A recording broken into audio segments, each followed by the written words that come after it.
talk now. This MMA, what we talking about? Yeah, you tuned into the pod now. Gonna be hard for you to stop now. Yeah, we caged in. Yeah, we caged in. Yeah, we caged in. Welcome back to another episode of Caged In. I'm your host, Chris DiCarlo. Today, we got a very special episode because I will have both the Pais brothers on this episode today. Right now, I'm starting off, though, with El Tortuga, Jacob Pais. How we doing today, my man? Man, can't complain, man. Just waiting for a name, man. Just, this belt really don't mean nothing, man. I just like showing, man. It's just, Hey, it's it looks good on your shoulder, though, man. It looks good on your Ah, shoulder. Thank you, brother. Yeah, like, they just put it right here, man. Yeah. There it is. All I right, man. hope we get another one May 11th, though. But two-time Yes, champ, man. Let's go.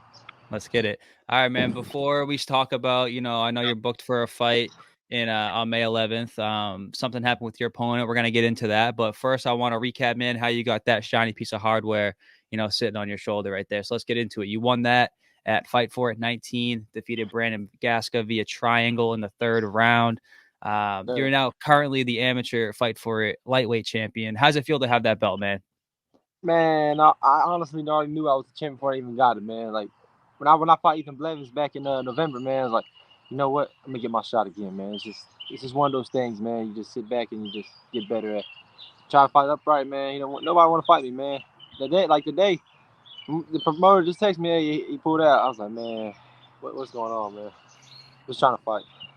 I hear you, man. It seems to be a theme for you, unfortunately. Going back to that one where you won the title at Fight For It 19, how did it feel to win your first amateur title and to do it in the fashion that you did via triangle in the third round? It's nice to get a win by finish. It must be nice to win a belt via finish as well. Oh, definitely. Yeah, yes, sir, bro. Honestly, look, like the finishing sequence that I fight, I didn't even train it the whole camp.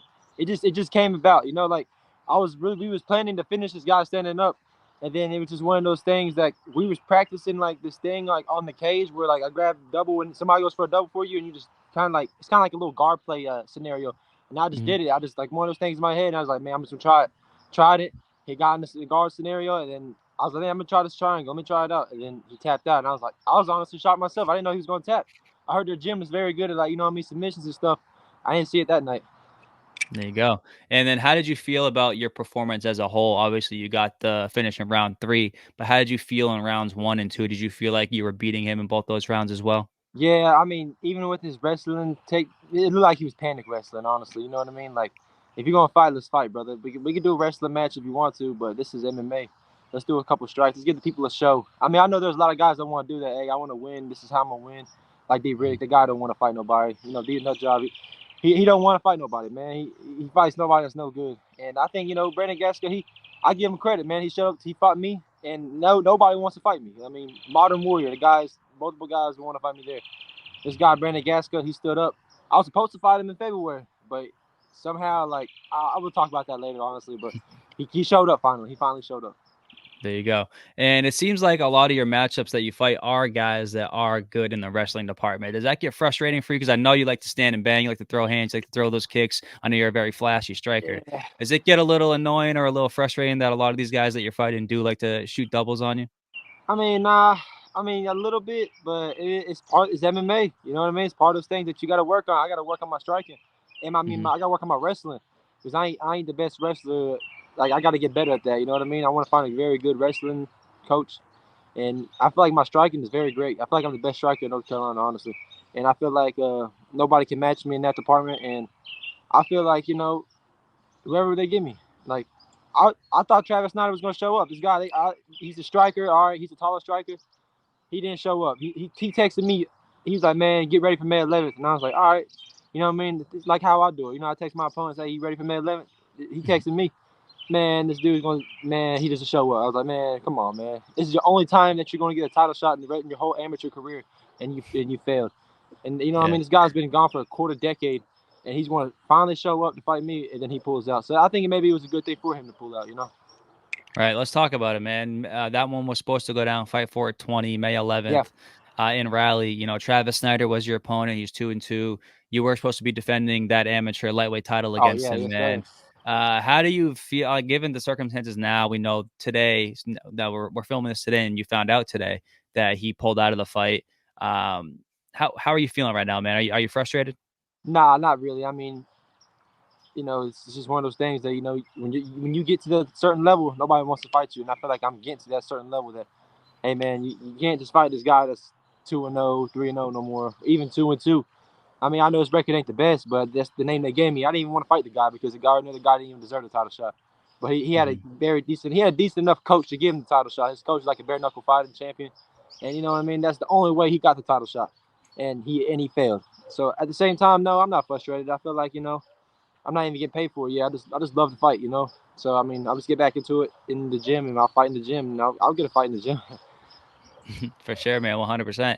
I know there are, I know, let's talk about this, man. I know you do like to, talk a little bit on social media. Whenever you get fights, you do like to promote them and, talk a little bit of trash and have a little bit of fun. And with that comes people in your area that also want to fight you. They want to talk trash back to you and kind of go tit for tat with you. Are there any other guys, any other names in your area that you've kind of had a little bit of social media beef with that you'd like to get into the cage with and fight?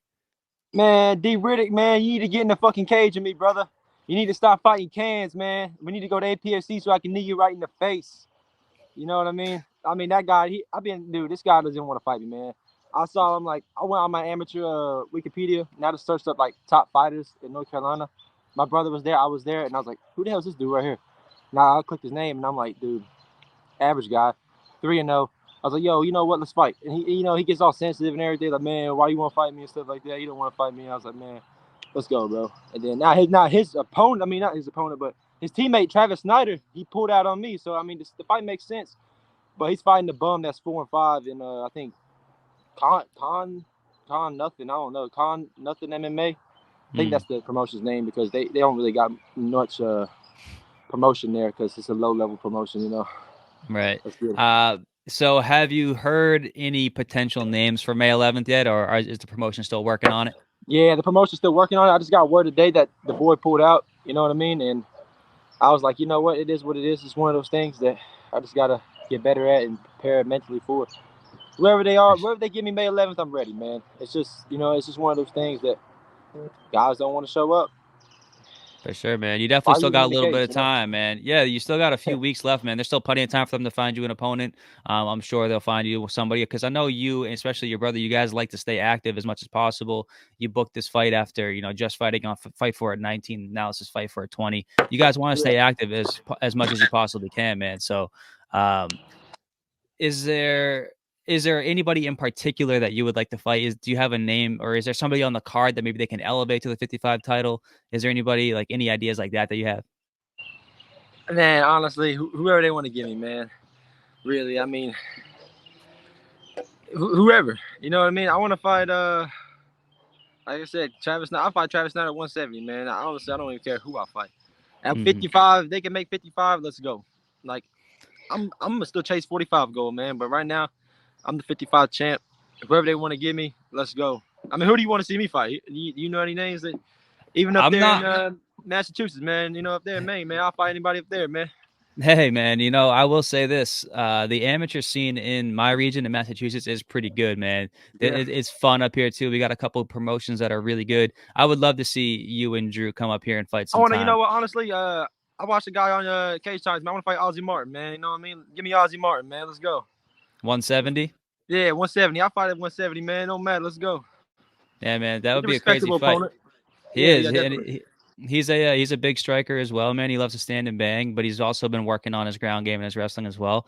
I think that'd be a fun matchup. You'd be down to scrap at 170. I know you're the 55 champion. I know you dabble at 45. It, I'm an amateur dude. I'm here to grow, man. I'll fight at 85, fucking 205, 170, 135. If I got to cut my leg off, I'll fight anybody, man, amateurs. But once I go pro, 55, 45 is for sure going to be my weight class. But, just to give the fans something what they want, dude, I'll fight Ozzy Martin, man, because that's just a fight I want to, I also watch this fight. He had a freaking war, dude.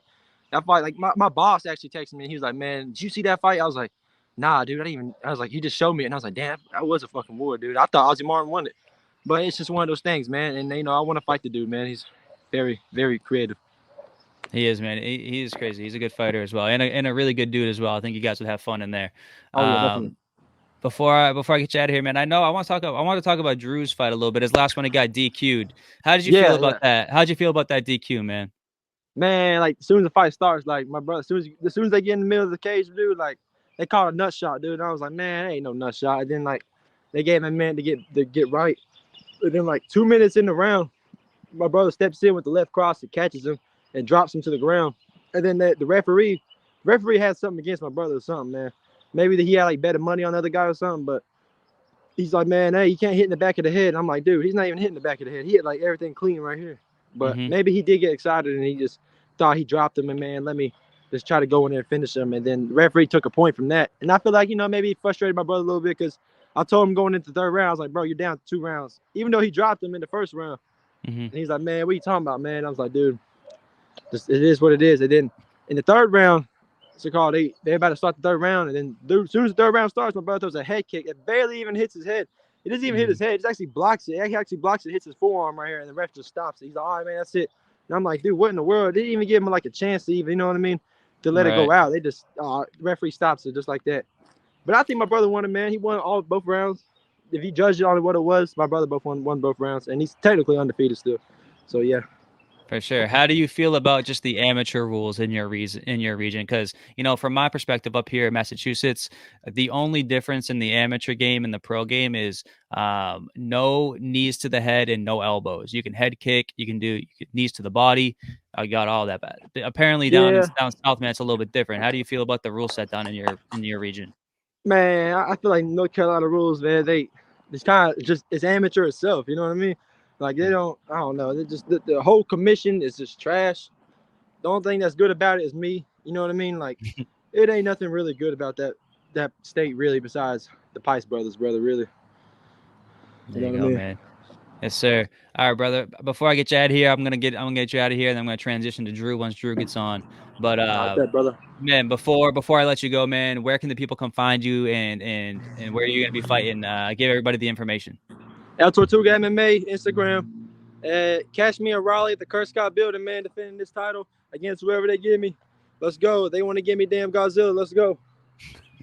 Let's get it, man. Jacob, always a pleasure to have you on, brother. Best of luck. I hope they get you an opponent. I'll have my eye out, and we'll get back on here and talk about it once you defend that title. I bet, brother. God bless. Be safe. You too, brother. All right, I'm now joined by the other half of the Pais Brothers, Drew the Screw Pais. How we doing today, my man? Good. How you doing, man? Good, brother. Let's get it. Doing good, man. It's been a while since we talked, man. It's good to see you. It's good to talk to you. I know you got a big fight coming up on May 11th, but I want to talk to you about your last one, man, because, it ended a little bit, unfortunately, and I want to touch on that one with you a little bit. So let's talk about that, man. Fight for it, 19. You go in there versus Mason Wester. Unfortunately, land a head kick in the third round that gets you DQ'd, man. How did you feel about that exchange? And then how did you feel about ultimately losing that fight by DQ? Honestly, man, it was, it was like a regular sparring match to me, man. So honestly, I don't really care, man. Like all these fights, it's just experience for me, man, to get to the UFC. So like I said, brother, I lost the fight. Did I really lose? How do I feel about it? I feel like a champ because I am a champ. Yes, sir. I know you've been working your kickboxing a lot, man. I've seen you like on the kickboxing team and everything, doing your thing down there in Waco. Do you think that fighting in that scenario it was kind of just in your head, man, to throw head kicks like that since you were fighting in kickboxing and doing your thing in that area? Of course, man. Like I'm a natural born killer, man. I love throwing head kicks. I go for the KO. I always go for the KO. So, going to WACO Championship, man, I love K1. I've been doing kickboxing, wrestling. I love kickboxing more, though. So, honestly, yeah, that affected my fight, I feel like, because all I throw is head kicks, So, that, affected me a little bit, but, now I understand that there's no head kicks. So, let's box these guys, Right. I just talked to Jacob about it, too, man. How do you feel about the amateur rule set in your region? Because like I said to him, up here in Massachusetts, the only difference between the amateur game and the pro game here is no elbows at all and no knees to the head. You can knee to the body. You can throw head kicks. How do you feel about the amateur rule set in your region? I feel like it's, all of them got like different rules, they all have that bullshit, rule set one way or another. So I think it's, I mean, without throwing head kicks, how are you going to learn to go pro if you're not to be able to throw head kicks? That's my honest opinion. So, I mean, why not throw head kicks? I mean, if you throw head kicks, at least have shin guards. I mean, whatever. Right. I mean, I think head kicks are very important in mixed martial arts. I mean, it's a very dangerous weapon. 100%. It's definitely a common strike as well. I mean, it's something that you see in almost every single professional MMA fight. Head kicks are thrown, knees and elbows. I understand, knees and elbows being illegal in amateurs for damage reasons. But the head kicks and stuff like that, it seems like it should be universally legal in the amateurs. Would you agree with that? Yeah, man, 100% agree, brother. All right, man. Let's talk about your next one real quick, man. Let's talk about it. Fight for at 20. I know you're going in there versus Patrick Byrd, who is 2-1. This is going to be a lightweight bout. Yeah. Even though I know you are the featherweight champion, the amateur featherweight champion over there. But this fight will be at 155. Talk to me about your opponent, man, and how you feel about his game. Patrick Byrd, man, he's a mysterious creature. That's how I feel about him, man. Yeah. He looks like a snowman. I don't know, man. I'm gonna hit him with a 2 and knock him out on the ground. You'll see. There you go. That's if he shows up, man. That's if he shows up. I know, man. I know. I just talked to Jacob. We talked about his opponent pulling out. Very unfortunate situation. Seems to be a theme for you guys. You guys seem to be losing opponents left and right every time they book you. What's going on with you guys down there in that region, man? Why do these guys not want to step in there with y'all? I mean, honestly, I feel like it's not. I think it's like the rule set, honestly, because like same day weigh-ins. But honestly, I tell these guys are scared to go up a weight class. I fight at my natural weight class. These guys are scared to go up in the natural weight class, man. They don't weight bullies and stuff. So that's how I feel about it, man. These guys are scared. They want to cut weight. I wake up and then I go fight, man. That's how I feel about it. I don't even gotta cut weight. For sure. This next opponent, man, Patrick Byrd. I don't know too much about him, man. What's his specialty? What is he good at? What are you expecting from him on May 11th? I heard he's a purple belt in jiu-jitsu. And I heard some guys like, he's a good submission specialist. So, I'm expecting jiu-jitsu from him. I'm expecting the takedown, maybe. Or even, he might try to go, I don't know. Because, honestly, I'm not even worried about what he's going to do, honestly. I'm just going in there and screw him. There you go, baby. I know you are not shy about... Oh, sorry. I don't want to cut you off, brother. What are you saying? But what you say? Change it up. Yes, sir. I know that you are not shy about dropping predictions on how you think the fight's going to end. So this one versus Patrick Byrd on May 11th, man, how are you expecting to get this victory? Honestly, man, I'm just going there and brawl with him, man. I love brawling. So I'm gonna give the fans a show. Why not? This is what the fans expect every time. So how do I expect to win? I expect every way possible to win. Submission, knockout, fucking doctor stoppage. I don't know, flying triangle. Right. There you go, man. I feel you. Your brother, Jacob, was supposed to be on this card as well, man. We talked about it earlier that his opponent pulled out. Is there somebody in mind that you can think of that you would like to see get in that cage and fight your brother on May 11th?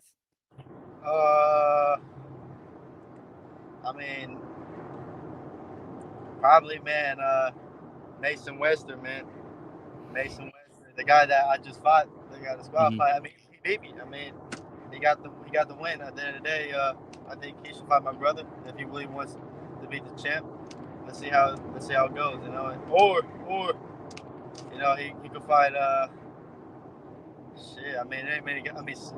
Daniel Wilkins, but he just had a fight, so I don't know. Right. Maybe he wants to step up. There's a lot of guys out there that go For fight sure, him. man. All in all, man, I hope that they do end up fighting him an opponent. Whenever you guys both fight on the same card, it makes the event that much more exciting. So I'm definitely hoping that both the Pais brothers both end up fighting at Fight for a 20 for sure. Yeah, man. At the end of the day, if it don't happen, then one of us will always put on a show, man. 100%. You know, this is, I mean, I do this all this talking shit, but I back it up at the end of the day. You know? That seems to be a common theme with you guys as well, man. You do like to go and talk your shit, but at the end of the day, after everything's said and done, you guys are very respectful. I know that you sometimes tend to stay close with your past opponents. Is that something that you guys have always done? Yeah, man. Like at the end of the day, man, I respect all my opponents. You know, after the fight, but you know, if something doesn't go my way, I always want to fight that guy. You know, it's always been like that. So, 100%, man. Every time I fight one of my opponents, I always give them respect, man. And Jay, because you can walk in their cage for free. I mean, you don't even got to do this shit. You know? So, that's how I feel about it. 100%, man. All right, brother, before I get you out of here, it's always a pleasure talking to you, man. Where can the people come find you on social media, and where can they, come follow you? Honestly, just look up my name, Drew Pais. All of it should be there at the end of the day. You know? Perfect, man. Drew All right, Pais. Drew. All right, Drew, I appreciate you taking the time, man. Thanks for coming on. I know you're in the middle of driving, and you still, took the time to come on here and talk to me, man. Probably living, but fuck it. Hey, man, it's all good, man. We got it in. It was great to talk to you. It was great to talk to your brother. We both got the two Pais brothers on one episode. Thanks for taking the time, man, and best of luck on May 11th. Yes, sir, brother, man. Thank you, brother. Got down for the count and he can't even talk now. This MMA, what we talking about? Yeah, you tuned into the pod now. Gonna be hard for you to stop now. Yeah, we caged in. Yeah, we caged in. Yeah, we caged in.